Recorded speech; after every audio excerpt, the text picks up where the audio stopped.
Hello, I'm Miranda Kahn. And I'm John Bachman. Coming up right here on Newsmax Now, Rubio and Hillary. Two more names are now officially in the running. Pretty much. We'll have the reaction. It's been swift. Coming up, we'll take a look at those rapid digital responses. When it comes to digital, can there be too much of a good thing? And the case against Senator Bob Menendez. J.D. Hayworth from America's Forum joins us live to look at his exclusive interview with Alan Dershowitz, who says this is political punishment, plain and simple. And some parents in Cleveland right now, Miranda, in a little bit of trouble. The zoo is pressing charges after a toddler fell into the cheetah exhibit there. What the mother did just before the fall, what several witnesses saw, all that and more. Newsmax Now starts right now.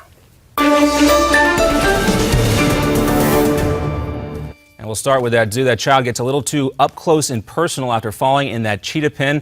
Why that mother is blaming officials, we'll have more on that in just a second. But our top story this hour, anticipation in Miami and on the campaign trail. Miranda, let's talk about this a little bit and what we're doing here on Newsmax Now. And I urge some patience as we work through the progress, part of our progress here. A couple kinks that we're going to work out, but we'll get there, so be patient. We are rolling out some new programming here on Newsmax Now, and Miranda and I are going to be with you here through the mid-portion of the day to give you the latest on what's playing out. We're going to recap what's been making news on Newsmax.com and the other big stories around the web as well. We're also talking about the movers and shakers and what people are talking about, really, and what people are talking about right now as we're looking ahead. Marco Rubio, he's making that announcement here, Miranda, around 6 o'clock this evening, but officially, I guess he's already out there saying he's offering something different. So let's start with that. And Florida Senator Marco Rubio, he has that event set for this afternoon down in Miami at the Freedom Tower, I should say, which is called the Ellis Island of the South in Miami, right there in downtown. He's expected to make his launch for the White House,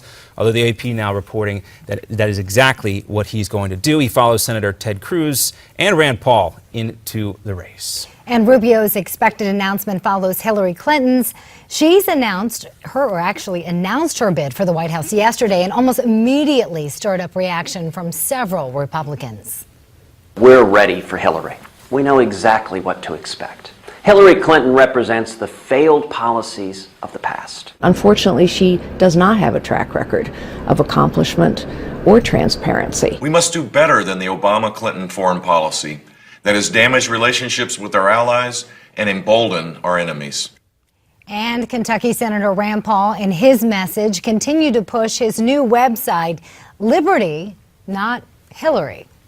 All right, well, we'll see what Rand Paul has to say with the Senate expected to make a key vote tomorrow whether Congress should have a say in this Iranian nuclear deal. That bill is proposed by Foreign Relations Committee Chairman Bob Corker, and signs are pointing to a Tuesday committee vote. He's still trying to round up 13 Democrats that he'll need to get that veto-proof majority. We heard Mike Lee say earlier that he thinks we're close. Also coming up, we'll have more on why Alan Dershowitz is saying the resistance to the Iranian nuclear deal is tied to Bob Menendez's federal corruption charges. There are demands for more charges today in the shooting death of an unarmed man in South Carolina. Reverend Al Sharpton says an African-American police officer who showed up on the scene after the shooting of Walter Scott should also be held accountable. The police department fired Officer Michael Flager. He now faces murder charges in Scott's death. Scott was buried over the weekend. This story is big, and I was too excited to talk about it, but it's pretty serious right now because a 2-year-old has survived that fall into the cheetah pen at the zoo in Cleveland.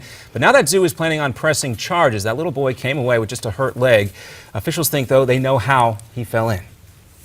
Unfortunately, we have a number of eyewitnesses accounts that point to the strong likelihood that the child was dangled over the railing.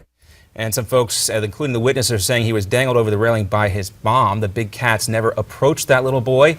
Child endangerment charges are expected to be filed against the mother sometime today.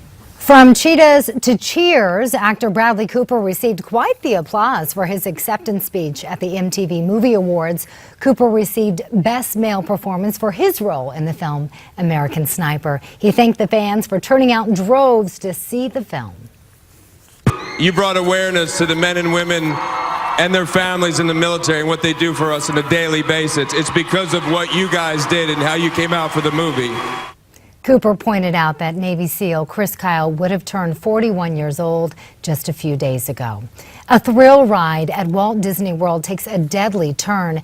The passenger of this Lamborghini, Gary Terry, who was an instructor for an attraction that lets people speed around a track in high-end cars, died. It happened after the driver lost control and slammed into a guardrail. The driver suffered minor injuries. Well, Pope Francis has caused a bit of a stir after a mass this past Sunday. He called the massacre of Armenians a genocide. Turkey slammed those comments, saying they are far from reality. Turkey has recalled its ambassador to the Holy See over the Pope's comments. And a real-life Spider-Man conquers one of Dubai's tallest buildings. Take a look. Alain Robert climbed the 75-story Canyon Tower last night with no safety harness. It took the 52-year-old, mind you, just over an hour to make the 1,000-foot climb. 52 years old, good for him. And how about a 21-year-old winning the Masters? Jordan Spieth tapping in at 18 under on the 18th hole to finish the record set by Tiger Woods. He's also just, again, 21 years old. We can't mention that enough. Tiger Woods was also that same age when he won the jacket back in 1997, his first Masters championship. Wow.